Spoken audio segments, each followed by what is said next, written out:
Fala pessoal, professor Marques Cruz com vocês aqui em mais um vídeo no canal Marques Edu. Hoje eu vou trazer para vocês a resolução da prova acontecida no último domingo da UFRN, da parte de legislação específica dos cargos de nível D. Essa prova que eu peguei aqui como referência é a do cargo de assistente em administração. Então vou fazer aqui a resolução para vocês somente reforçando da parte de legislação, tá? Então vamos iniciar. Acompanhe comigo aí na tela.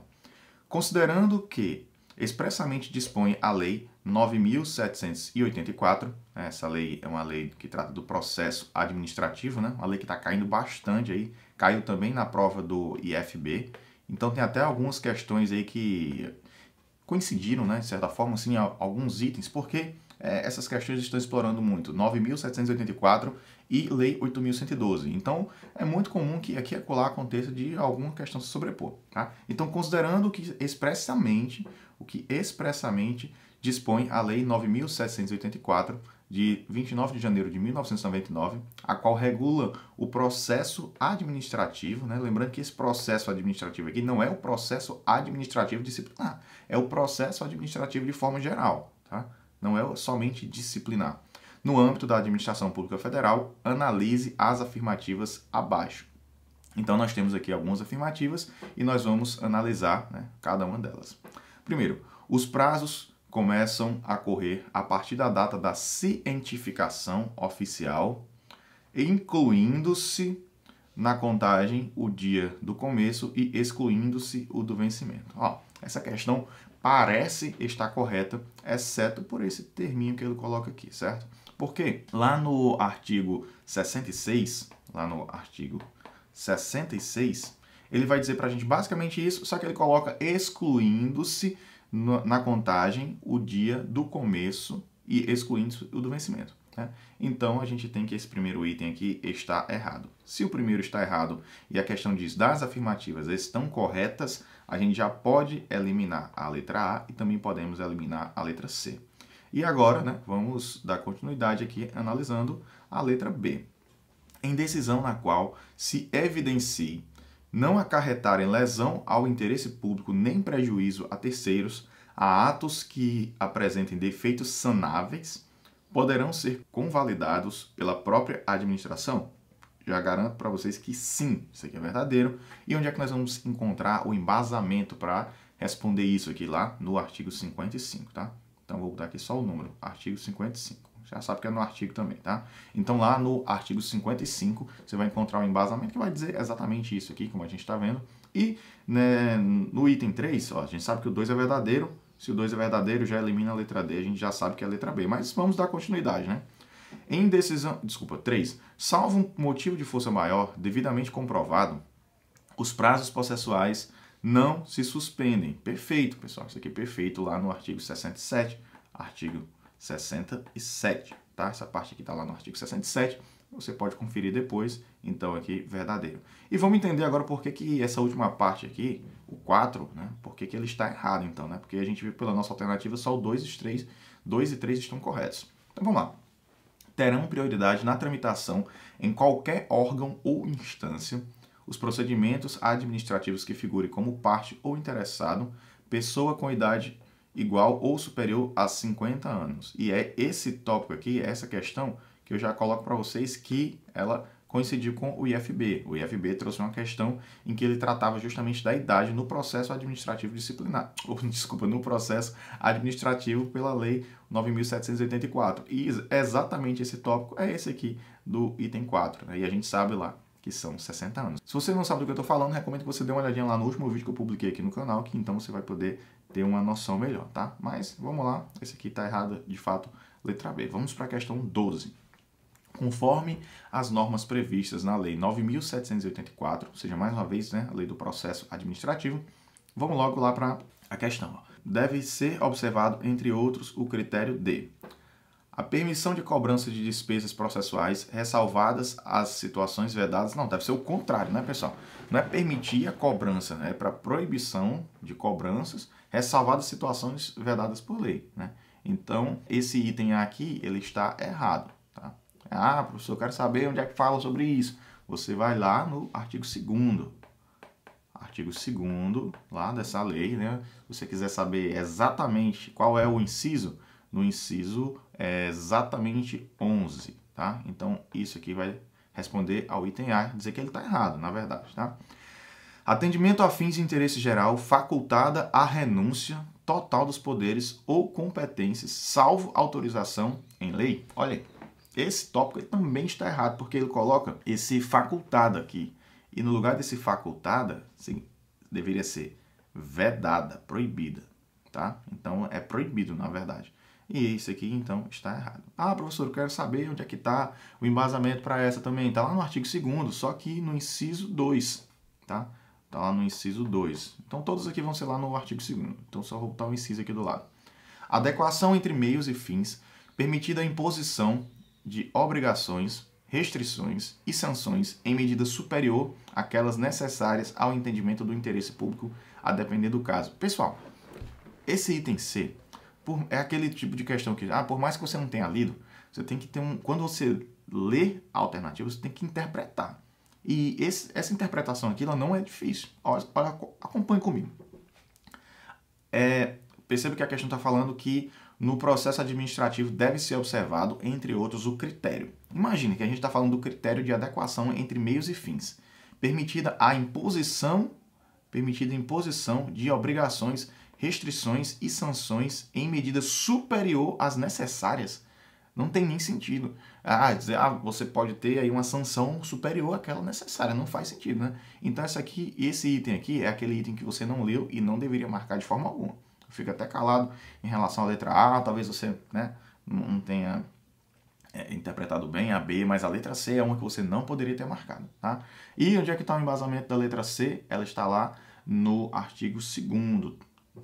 Como eu falei, né? Todo no artigo 2º, só que isso aqui está no inciso 6, certo? Lá no inciso 6. E a grande diferença, né, é que ele colocou aqui restrições, adequação entre meios e fins. Aí no lugar desse permitida, também seria a mesma coisa desse aqui, vedada, tá? Então é vedado, proibido, lógico, não pode. Imposição, obrigação de coisas além do que a própria norma diz que é necessária, não tem sentido, né? A própria lei, na verdade. Então sobrou aqui a letra D. Vamos ler. Interpretação da norma administrativa da forma que melhor garanta o atendimento do fim público a que se dirige, vedada a aplicação retroativa de nova interpretação. Perfeito, né? A gente tem a interpretação da norma de forma que melhor garanta o atendimento do fim público a que se dirige. Olha só, perfeito. Vedada, ou seja, proibida a aplicação retroativa de nova interpretação. Significa o quê? Se a partir de hoje existe uma nova interpretação para determinada coisa, ela não pode ser aplicada a você porque o seu processo iniciou antes. Ela pode prejudicar ou beneficiar você. Então, para garantir a lisura, não vai ser permitida essa interpretação retroativa, tá? Então, essa aqui está corretíssima e o embasamento para ela está lá no inciso 13. Certo? 1, 2, 3. Lá no inciso 13. E vamos para frente, que é a questão 13. Terminando o inciso 13, vamos para a questão 13. À luz do que dispõe o regime jurídico dos servidores públicos civis da União, lei número 8.112, a investidura, pessoal, que questão deliciosa. A investidura em cargo público ocorrerá com, já falei demais isso aqui, a investidura ela acontece com o aproveitamento, com a nomeação, com a posse ou com o exercício. E isso aqui a gente tem que a posse, essa aqui é uma questão você nem duvidar. Bateu o olho, graças a Deus que essa aqui caiu, tá? E onde é que você vai encontrar o embasamento para essa aqui? Qual é o artigo em que nós vamos poder, de fato, dizer, isso aqui está lá no artigo tal. A gente vai encontrar isso aqui lá no artigo 7º, lá no artigo 7, na alínea C, beleza? Então vamos para frente. Olha, a linha C, item C, 14. É considerado como, falando ainda da 8.112, né? É considerado como efetivo exercício o afastamento em virtude de licença à paternidade? Com certeza, com certeza. Então, pensa, você saiu de licença paternidade, daqui a alguns meses eu estarei fazendo isso, tá? Então, você sai de licença paternidade. Aí quer dizer que nesse período que você saiu para cuidar do seu filho, da sua filha, você não tem direito a contar como exercício, como efetivo exercício, para progressão, para tudo? Logicamente que conta, certo? Você vai encontrar o embasamento para isso, né, dessa questão 14, lá no artigo 102. Vou botar aqui o nome artigo aqui em cima e vou só dizer aqui o número. 102, certo? Lá no artigo 102 você vai encontrar isso Isso aqui, 102, lá no inciso 8. Deixa eu colocar aqui dentro, aqui, 8. 102, inciso 8, lá na linha A. Então, a gente tem artigo 102, inciso 8, a linha A, que vai tratar sobre isso, dizendo que é considerado como efetivo exercício, beleza? Que, justamente, licença gestante, a adotante ou paternidade, beleza? Então, todos esses casos, licença gestante, adotante ou paternidade, vão contabilizar como efetivo exercício, além de outros, né? Que eu deixei como recomendação o artigo 102 para leitura. Tem vídeo também aqui no canal, caso você queira ver completo, tá? Afastamento para estudo ou missão no exterior não poderá exceder 3 anos. E aqui ele comete esse grande erro que ele coloca 3, né? Na verdade, são 4 anos, tá? Então, esse item aqui está errado. Ah, professor, qual é o artigo que vai trazer para a gente isso? Lá no artigo 95, parágrafo 1º. Então, aqui é o parágrafo 1º, tá? Vocês vão dar para entender que isso aqui é o parágrafo. E vamos lá, vamos seguir. Então, ó, vamos lá, só ver aqui. Ó, das afirmativas estão corretas. A gente já pode eliminar A2, tudo que tem 2, ó. E pronto, né? A gente sabe que tem 1 e A2 não está presente. Beleza, a gente já fica entre A e D. O servidor investido em mandato de prefeito será afastado do cargo, perfeito, perfeito, será afastado do cargo, sendo-lhe facultado optar pela sua remuneração, perfeito também, tá? Então, a gente já viu isso aqui. Ah, o caso do vereador. Ah, o vereador, ele pode, se houver compatibilidade, né, regional, inclusive se ele conseguir, geográfica, né, se ele conseguir ir de um local para o outro e ele tiver essa compatibilidade, ele pode acumular os dois, tá? Então, ele pode, inclusive, receber dos dois. Se for o cargo de prefeito, ele pode ficar recebendo, ele pode escolher por onde ele vai receber, mas ele tem que ser afastado. Da mesma forma, mandatos federais, beleza? Então vamos lá. Então essa aqui está corretíssima e o embasamento para ela, né, da 14.3, está no artigo 94, inciso 2, tá? Quem quiser dar uma olhadinha lá depois. Lembrando que todos esses artigos aqui, eles já estão aqui na playlist do canal, explicadinho, tudo esmiuçadinho com questões, tá? Então, ó, se a gente já sabe que o 3 está certo, então a gente já sabe que é a letra D. Mas vamos só ver aqui porque então que o 4 está errado.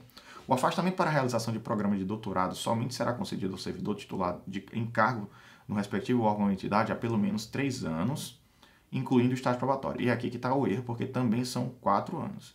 4 anos e não os 3 anos aí, como a questão coloca, tá? Tá lá no isso aqui está lá no artigo 96A. E aí está no inciso, no parágrafo 2º, tá? Parágrafo 2º. Então, beleza, aqui, letra D. Vamos agora para a questão 15. Considerando as normas referentes a direitos e vantagens, então esse tópico aqui ele é um tópico muito recorrente, direitos e vantagens, previstos no regime jurídico dos servidores públicos civis da União, analise as afirmativas abaixo. O servidor exonerado perceberá sua gratificação natalina proporcionalmente aos meses de exercício calculada sobre a remuneração do mês da exoneração. Será, pessoal, que o servidor que foi exonerado, ele ainda vai ter direito a todas essas coisas, todos aqueles benefícios? Sim, tá? Então, aqui no item 15, a gente tem que isso aqui é verdadeiro e é referente ao mês da exoneração, tá? Porque se de repente ele tiver tido algum aumento, o 13º dele, né, que é a nossa gratificação natalina, ela vai ser proporcional ao mês da exoneração, tá? Então, ele vai ter aí esse upgrade, ou downgrade, não tem um, né? Tem um downgrade, tem que ser um upgrade mesmo.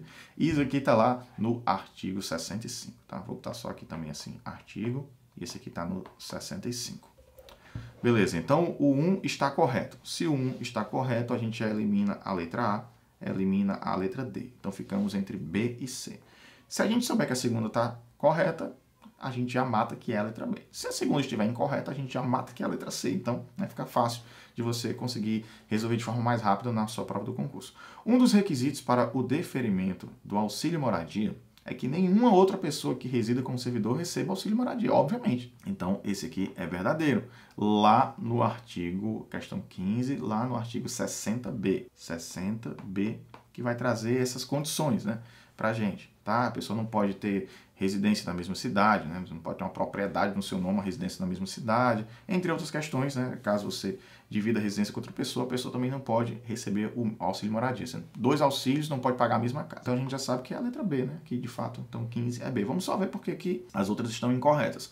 O servidor que se casar poderá ausentar-se do serviço por 9 dias, não, são 8 dias. Tá? O serviço extraordinário é permitido para atender a situações excepcionais e temporais, respeitado o limite máximo de 3 horas, não, são 2 horas, tá? Beleza? Então essa aqui a gente vai já seguindo, vou nem dar os artigos para poder agilizar um pouquinho aqui. Questão 16. A um servidor foi aplicada uma penalidade de suspensão.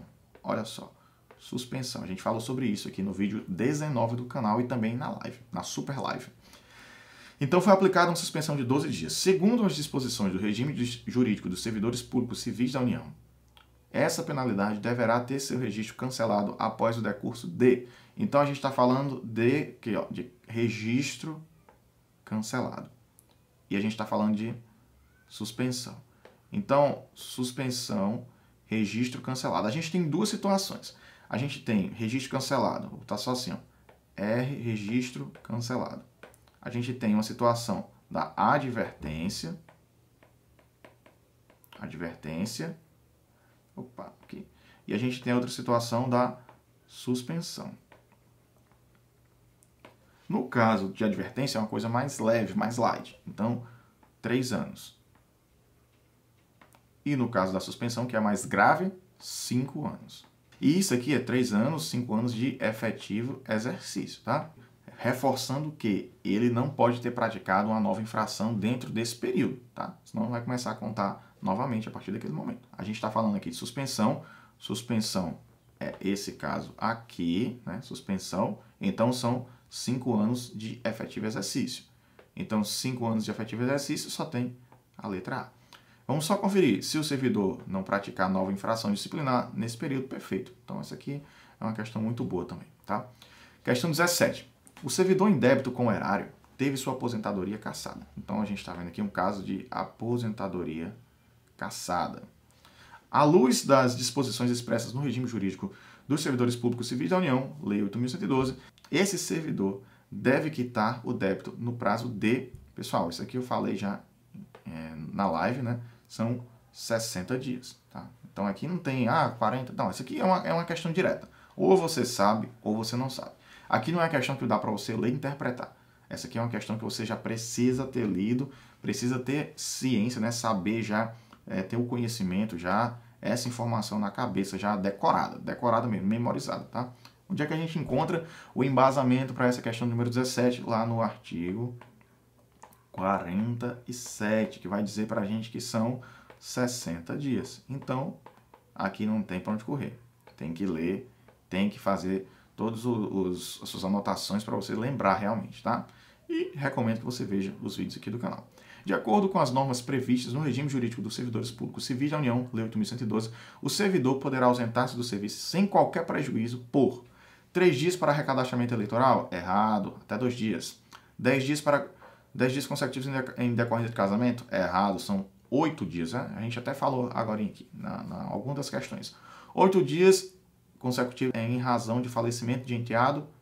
Perfeito. São 8 dias para casamento e para falecimento de parentes até 1º grau. 2 dias consecutivos para doação de sangue? Também não. Né? Pronto, pessoal. Então, basicamente é isso aqui, né? Porque no caso doação de sangue é somente 1 dia.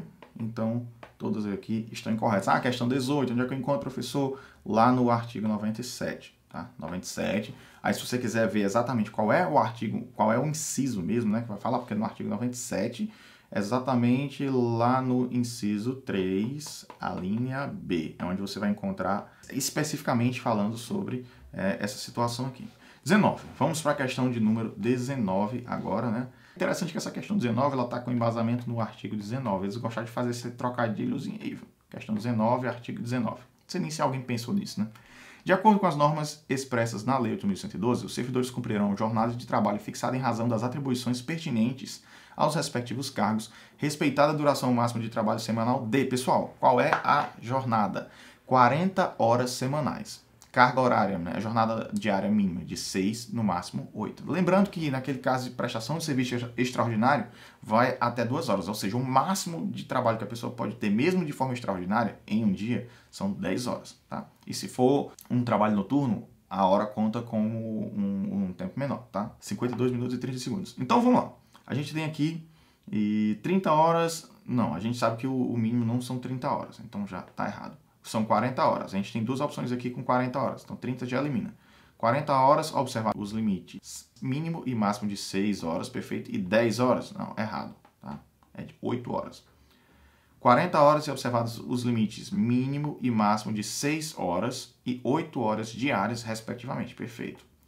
Aí a pessoa pode até dizer, professor, mas no caso do serviço extraordinário, não coloca mais 2 horas, se forem 8 mais 2 dá 10, né? Então esse item aqui, ele poderia estar correto. Não, só que ele está falando sobre a jornada de trabalho fixada, certo? E se fossem as 10 horas, não era o horário de trabalho da jornada fixada, seria uma coisa extra, né? Trabalho extraordinário. Então tem que tomar cuidado, às vezes você começa a saber até um pouquinho mais da lei, mas você não conseguiu associar, né, o conhecimento, a informação da forma correta. E agora, última questão, e se você ainda não se inscreveu no canal, a hora é agora para você se inscrever, antes dessa última questão aqui, então se inscreva agora, depois a gente conversa mais. O teor do que estabelece a Lei 9.784, de 29 de janeiro de 1999, das decisões administrativas cabe recurso, ou seja, cabe recurso, em face de razões de legalidade e de mérito, de acordo com a sobredita lei, o recurso administrativo será dirigido à autoridade que proferiu a decisão, será conhecido ainda que interposto fora do prazo. Olha aí, pessoal. Esse negócio aqui, ó. Será conhecido ainda que interposto fora do prazo. Não tem perigo. Foi fora do prazo, já perdeu, né? Terá efeito suspensivo, salvo disposição legal em contrário. Né? Será? Vai ter um efeito suspensivo, a não ser que ele tenha uma disposição legal em contrário. Tramitará no máximo por 2 instâncias. Aqui também não... Então, vamos lá. A gente sabe, questão 20, a gente vai encontrar isso aqui, o embasamento lá no artigo 56. No artigo 56, parágrafo 1º. E lá no parágrafo 1º ele vai dizer para a gente assim, ó, o recurso será dirigido à autoridade que proferiu a decisão, a qual, veja bem, se não a reconsiderar no prazo de 5 dias, o encaminhará à autoridade superior. Então, a quem que vai ser encaminhado? A autoridade que proferiu a decisão. Então, nós temos aqui letra A, tá? Então, todos esses demais pontos aqui, eles estão incorretos. Eu não trouxe a referência de cada um deles para mostrar qual a palavra. Acho que também não tem necessidade de a gente trabalhar dessa forma, mas eu acho que deu para ficar bem claro aí, né, para vocês, todos esses itens. Eu vou só passar rapidinho aqui para quem está chegando no final. Ó, 11B, 12D, 14D, 15B, 16A, 17C, 18C, 19C, 20A, beleza? Então, pessoal, era isso que eu queria trazer para vocês. Não esqueçam de se inscrever no canal, deixar o seu like, clicar no sininho para ficar antenado sobre todas as novidades. Clicando no sininho, coloca ativar todas as notificações. Até um próximo vídeo e valeu, tchau, tchau!